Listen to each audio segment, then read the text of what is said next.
it to the far corner. It is on. Offset eye. Ross throws a block for Sargent. He's going to crawl over that goal line. Hurdles in for a touchdown. What's up, everybody? Welcome into the Play the Fight Song Network here with me, JP, your Iowa resident within the group of four between all of us. Happy to be back. Happy to dive into some all-season stuff with everything. Been a little bit of a time since we've done one of these. I know it's Schaefer's done a good job with the Iowa State stuff, Parks with the Nebraska stuff, and it's really turned out well for them, and they've really enjoyed that and sharing that with all their friends, family, and people who are Iowa State, Nebraska fans. So we wanted to jump in here and do some Iowa stuff for the offseason. There was a lot to cover that's happened probably in the last month, because the first couple months or so, it felt like, of the offseason wasn't very eventful in Iowa City. It's gotten a little bit more interesting. We're talking Tim Lester's hire as offensive coordinator, the 24 recruiting class and National Signing Day, as well as Proctor's commitment to Iowa. And then you kind of look at the new Big Ten, right? And where does Iowa fit in the whole thing in the Big Ten? Where do they fit compared to Ohio State's, Penn State's, Oregon's, Washington's, Nebraska's, Wisconsin's, Purdue's? Like, where in that mix, in all the craziness of 18 teams in one league, where does Iowa fit? We'll dive into all of that here today. Again, thank you for tuning in. We're part of the Play the Fight Song community. You're watching this on our YouTube. Please subscribe. Check in every week. Usually Tuesday nights we'll be live. Episodes on Apple Podcasts and Spotify dropping Thursdays.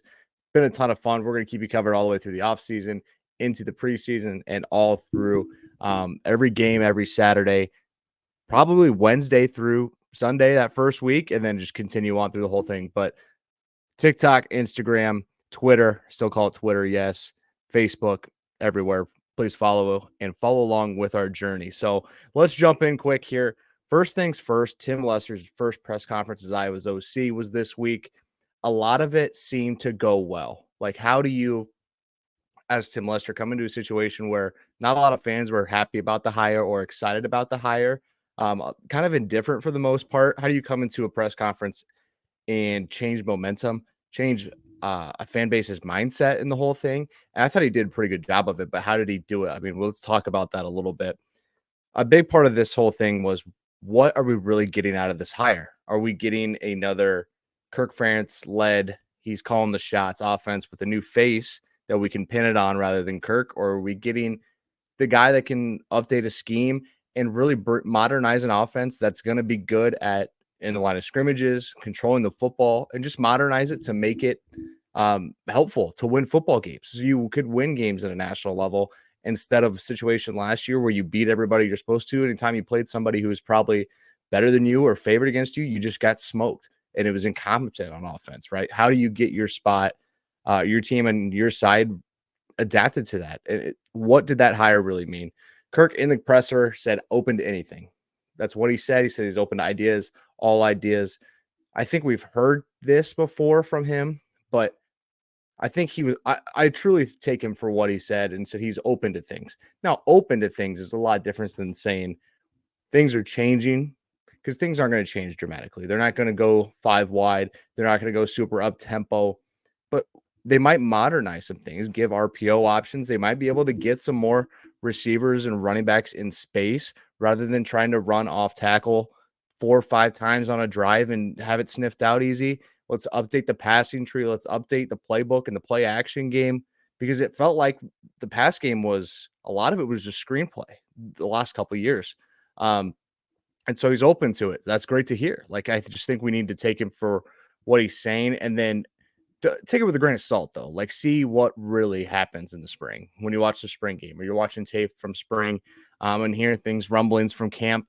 What are we really getting out of it? I think that'll be your first thing. Just take it with a grain of salt, understanding you don't know until you see it. So that's one thing to pay attention to. One thing that also Lester said in his part of the whole thing, adapting to the quarterback and personnel is what he does. And that's huge at Iowa, because if you can adapt to what quarterback you have playing and the personnel we have, moderate or change your scheme to fit these guys, you're going to have talent at running back with Caleb Johnson, Jazz Patterson. You're going to have talent at tight end. You have Lachey and you have Gavin Hoffman off the 24 class we'll talk about in a little bit. These are going to be playmakers. These are going to be the guys. These are going to be some of the best tight ends in the country, in the Big Ten for sure. So let's find ways to get them the ball. Like that's a strength. And he said he's very into that. He loves the idea of the tight ends, and incorporating them into the offense and being a focal point. But at the same time, let's get the receivers involved. Let's make sure the running backs are getting in space and have a chance to actually show us what they're worth. I felt like at times last year, it was backwards. Like Caleb Johnson is a guy who can go through people, but has the speed to get on the edge too. But Caleb between the tackles wasn't as effective as you would have liked him to be. He kind of run a little higher up. He wasn't lowering his pads. He wasn't hitting the hole hard. And then you saw Jazz. This guy's 5'9", 5'10" at most, and guy runs probably like a 4'5", 4'4", flying straight in between the tackles. Like, let's get that guy on the edge. He doesn't have to seek out contact. Like, let's find new ways to get these guys the football. So that's interesting to hear, because if we got to make sure Cade is comfortable, we have to make sure he can run the style. And it's not going to be an aired out style. That's not changing. But what is changing is a guy who can understand the personnel, make sure your quarterback, your receivers, your offensive line can handle it, and really just take it to a new level. It doesn't necessarily mean going up to the top 50 offense in the country. That's not realistic expectations. I think we all know that, but it is putting yourself in a position to succeed. So I think we need to pay attention to that. Another thing you look in here, can't run the ball, can't be effective. That was a big thing Lester said. No matter what, like, we're going to run the football to open the pass. A lot of the times he's not going to be going through the air to open up the run game. The run game's it. That's what he did at Western Michigan, even with explosive offenses. They were running for over 200 yards a game. Like, could you imagine an Iowa team that ran for over 200 yards a game? It would be crazy how different it would look.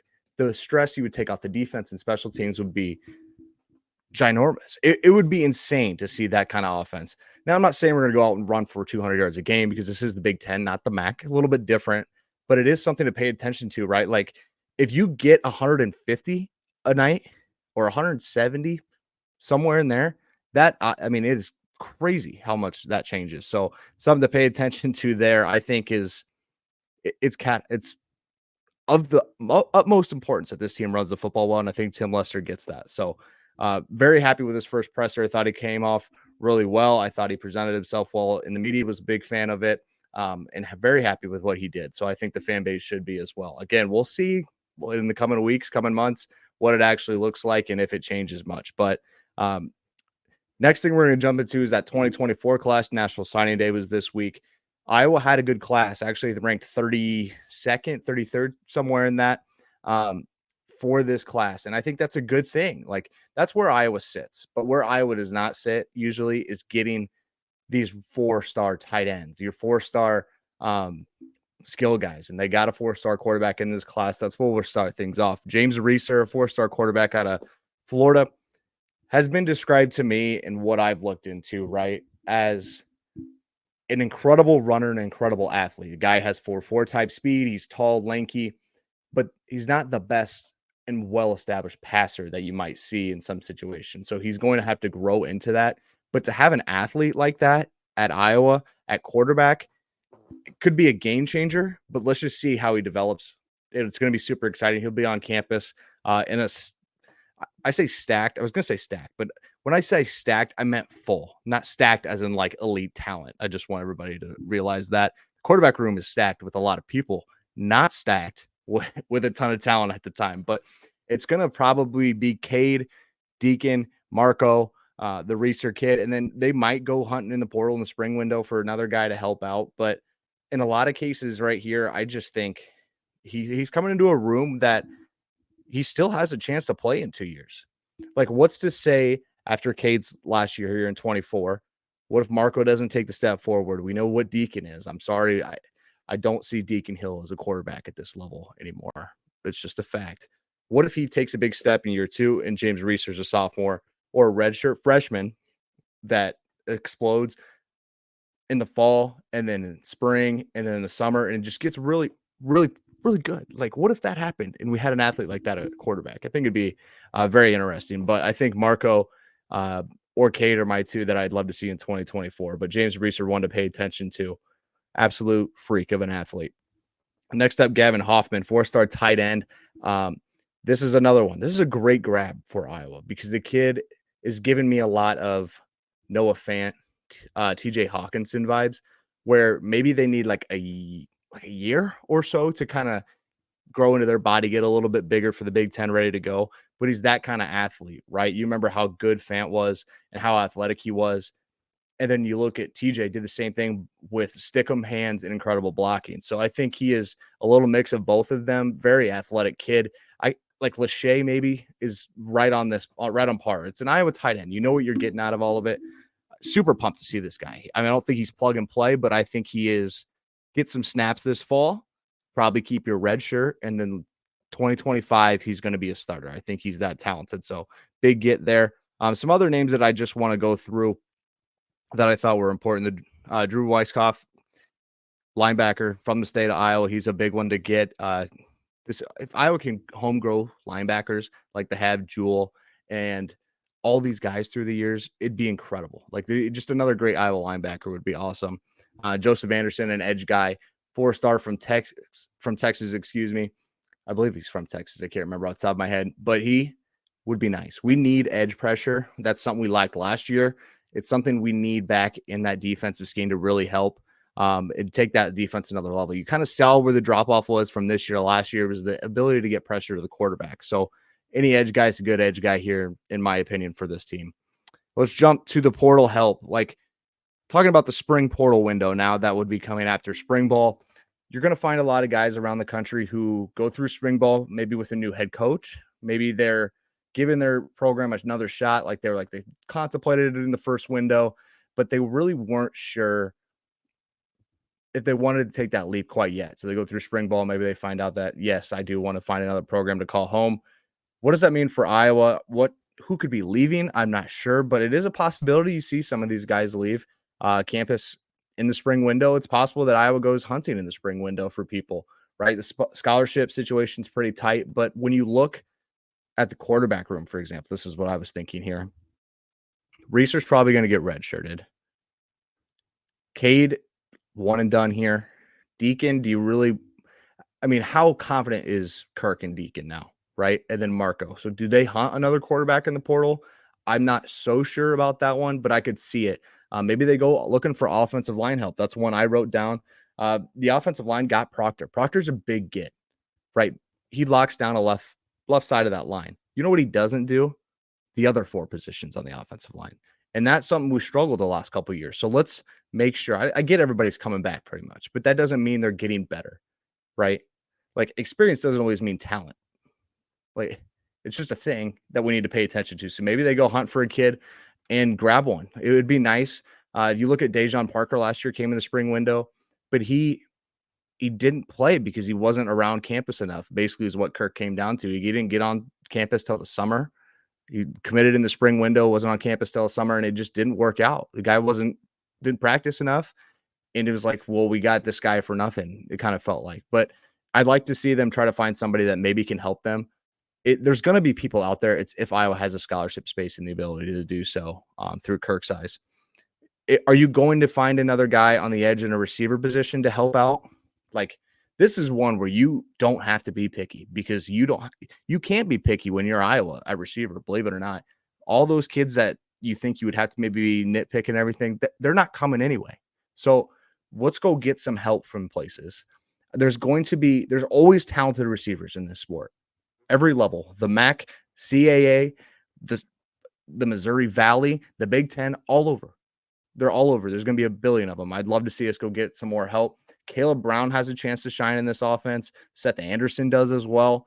But we need a number one, and another guy to complement Caleb Brown. So that's something I would say that we really want to pay attention to. And then I touched on it a little bit in the recruiting part of it. Edge pressure.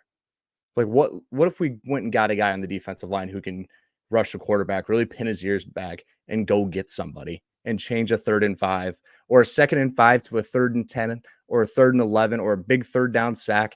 Like we need a guy like that. Like our linebackers, a lot of times they're free to run because the defensive line is so good at holding up the offensive line, not getting to the second level.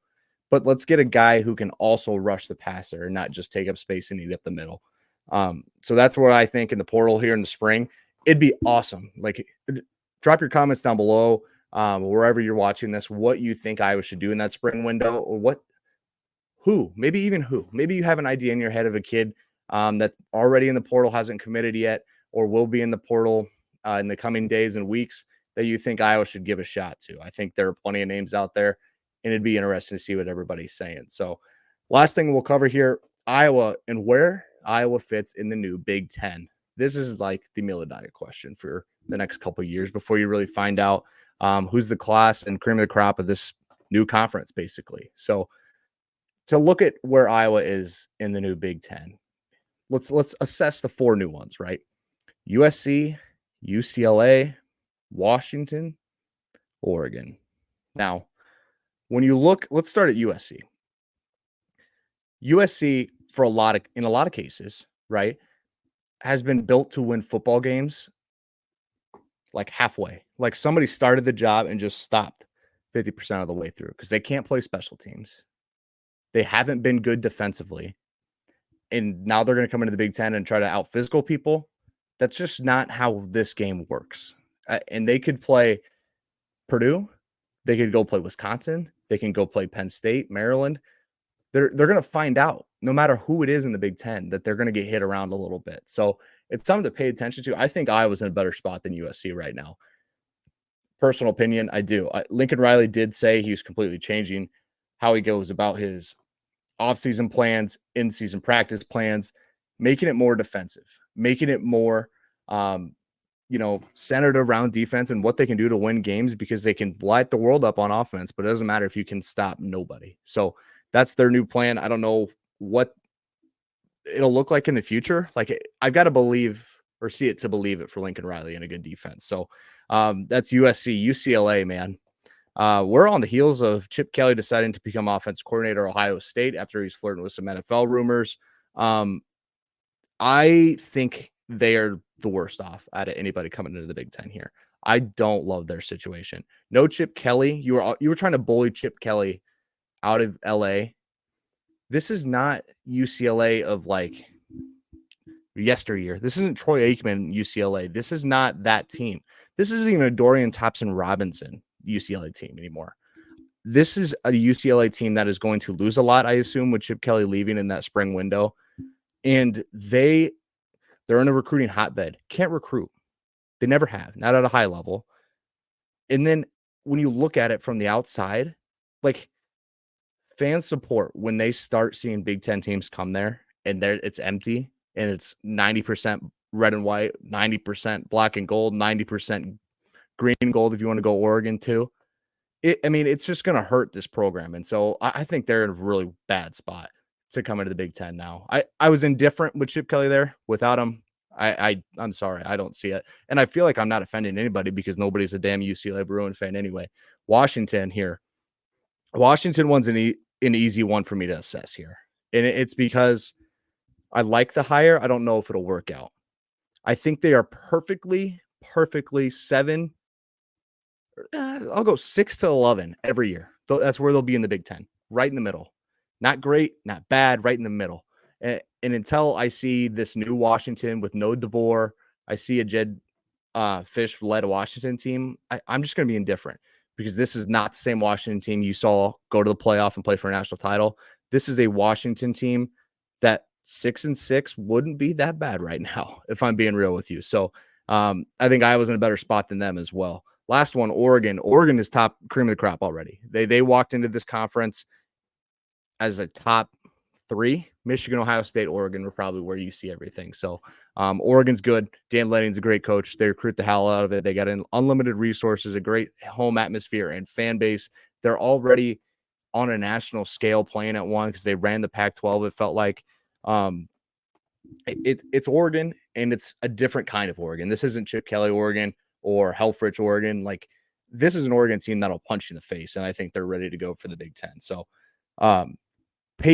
Josh Pate here ranked all the programs in their current state and where he thinks everybody is in the Big Ten.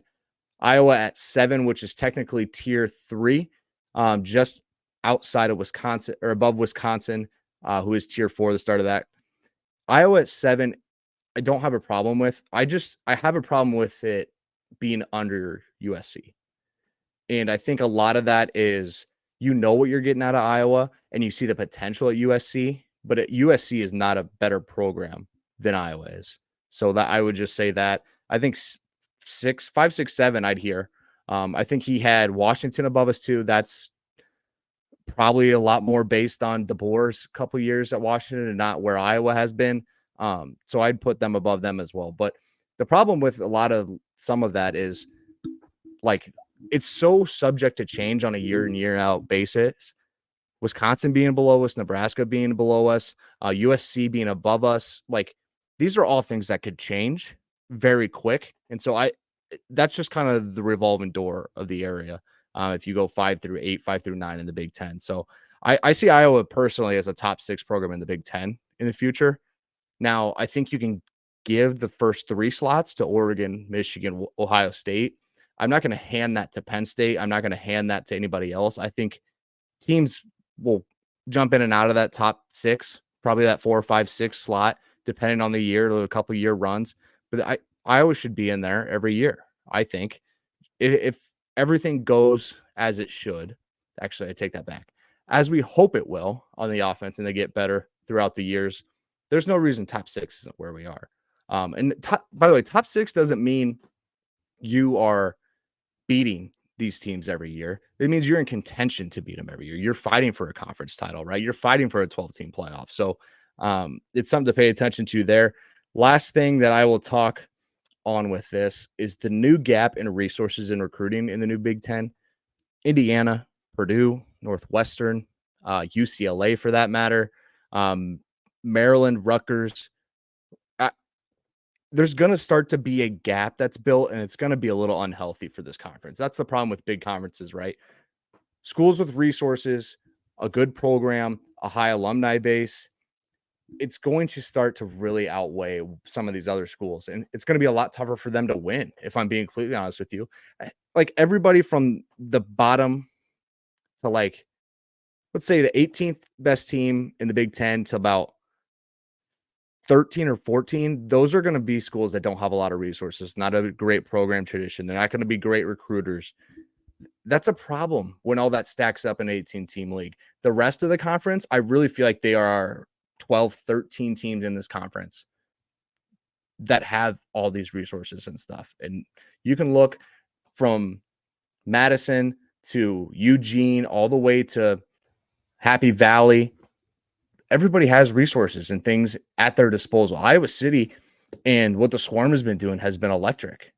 It's helped everything. Everybody's jumped into supporting it, making sure it's part of the university, and really supporting the program. Lincoln, Nebraska, Nebraska has literally done the same thing, but it's been a little quieter. And then they land a guy like Dylan Raiola, right? Like that's the difference.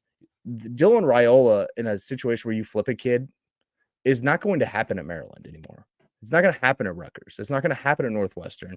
I would be stunned if it happened at UCLA at this point. So a lot of those programs at the bottom of the conference are in for a long haul, and I hope the best for them because the stronger the bottom of the conference, the better the conference is. But it's an uphill battle. It's an uphill battle for Iowa right now. Are you shitting me? I'm not going to act like this team is ready to roll and fight for a Big Ten title. They need a lot of help. They need a lot of help and some changes, but I'm going to be there for it, and I'm ready for it. Thank you for tuning in. Again, Play the Fight Song community. This is the Iowa Hawkeye Fan Perspective. I'm JP. Follow, subscribe at Play the Fight Pod on everything but TikTok. So Facebook, YouTube, Instagram, Twitter, and then at Play the Fight Song on TikTok. Thank you for tuning in. Go Hawks.